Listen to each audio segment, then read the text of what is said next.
हरे कृष्णा। श्रीमद् भागवत गीता यथारूप अध्याय 10 श्लोक संख्या 12 व 13। अर्जुन ने कहा, आप परम भगवान, परम धाम, परम पवित्र, परम सत्य हैं। आप नित्य, दिव्य, आदि पुरुष, अजन्मा तथा महानतम हैं। नारद, असित, देवल तथा व्यास जैसे ऋषि आपके इस सत्य की पुष्टि करते हैं और अब आप स्वयं भी मुझसे प्रकट कह रहे हैं। तात्पर्य, इन दो श्लोकों में भगवान आधुनिक दार्शनिक को अवसर प्रदान करते हैं, क्योंकि यहाँ यह स्पष्ट है कि परमेश्वर जीवात्मा से भिन्न है। इस अध्याय के 4 महत्वपूर्ण श्लोकों को सुनकर अर्जुन की सारी शंकाएं जाती रही और उसने कृष्ण को भगवान स्वीकार कर लिया। उसने तुरंत ही उद्घोष किया, आप परब्रह्म हैं। इसके पूर्व कृष्ण कह चुके हैं कि वे प्रत्येक वस्तु तथा प्रत्येक प्राणी के आदि कारण हैं। प्रत्येक देवता तथा प्रत्येक मनुष्य उन पर आश्रित हैं। वे अज्ञानवश अपने को भगवान से परम स्वतंत्र मानते हैं। ऐसा अज्ञान भक्ति करने से पूरी तरह मिट जाता है। भगवान ने पिछले श्लोक में इसकी पूरी व्याख्या की है। अब भागवत कृपा से अर्जुन उन्हें परम सत्य रूप में स्वीकार कर रहा है, जो भौतिक आदेशों के सर्वथा अनुरूप है। ऐसा नहीं है कि परम सखा होने के कारण अर्जुन कृष्ण की चटुकारी करते हुए उन्हें परम सत्य भगवान कह रहे हैं। इन 2 श्लोकों में अर्जुन जो भी कहता है उसकी पुष्टि वैदिक सत्य द्वारा होती है। वैदिक आदेश इसकी पुष्टि करते हैं कि जो कोई परमेश्वर की भक्ति करता है वही उन्हें समझ सकता है, अन्य कोई नहीं।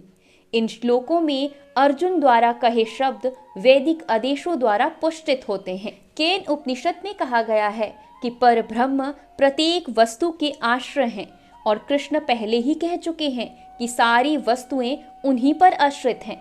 मुंडक उपनिषद में भी पुष्टि की गई है कि जिन परमेश्वर पर सब कुछ आश्रित है उन्हें उनके चिंतन में रत रहकर ही प्राप्त किया जा सकता है। कृष्ण का ये निरंतर चिंतन सिमरन्य है, जो भक्ति की नव विधियों में से है। भक्ति के द्वारा ही मनुष्य कृष्ण की स्थिति को समझ सकता है और इस भौतिक देह से छुटकारा पा सकता है। वेदों में परमेश्वर को परम पवित्र माना गया है। जो व्यक्ति कृष्ण को परम पवित्र मानता है वह समस्त पाप कर्मों से शुद्ध हो जाता है। भगवान की शरण में गए बिना पाप कर्मों से शुद्धि नहीं हो पाती। अर्जुन द्वारा कृष्ण को परम पवित्र मानना वेद सम्मत है। इसकी पुष्टि नारद आदि ऋषियों द्वारा भी हुई है। कृष्ण भगवान हैं और मनुष्यों को चाहिए कि वे निरंतर उनका ध्यान करते हुए उनसे दिव्य संबंध स्थापित करें। वे परम अस्तित्व हैं। वे समस्त शारीरिक आवश्यकताओं तथा जन्म मरण से मुक्त हैं। इसकी पुष्टि अर्जुन ही नहीं अपितु सारे वेद पुराण तथा इतिहास ग्रंथ करते हैं।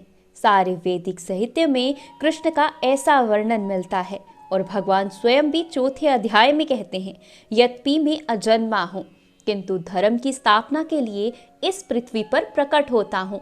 वे परम पुरुष हैं, उनका कोई कारण नहीं है, क्योंकि वे समस्त कारणों के कारण हैं और सब कुछ उन्हीं से उद्भूत है। ऐसा पूर्ण ज्ञान केवल भागवत कृपा से प्राप्त होता है। यहाँ पर अर्जुन कृष्ण की कृपा से ही अपने विचार व्यक्त करता है। यदि हम भागवत गीता को समझना चाहते हैं तो हमें इन दोनों श्लोकों के कथनों को स्वीकार करना होगा। यह परंपरा प्रणाली कहलाती है, अर्थात गुरु परंपरा को मानना। परंपरा प्रणाली के बिना भागवत गीता को नहीं समझा जा सकता। यह तथाकथित विद्यालयी शिक्षा द्वारा संभव नहीं है। दुर्भाग्यवश जिन्हें अपनी उच्च शिक्षा का घमंड है वे वैदिक साहित्य के इतने प्रमाणों के होते हुए भी अपने इस दुराग्रह पर अड़े रहते हैं कि कृष्ण एक सामान्य व्यक्ति हैं। हरे कृष्णा।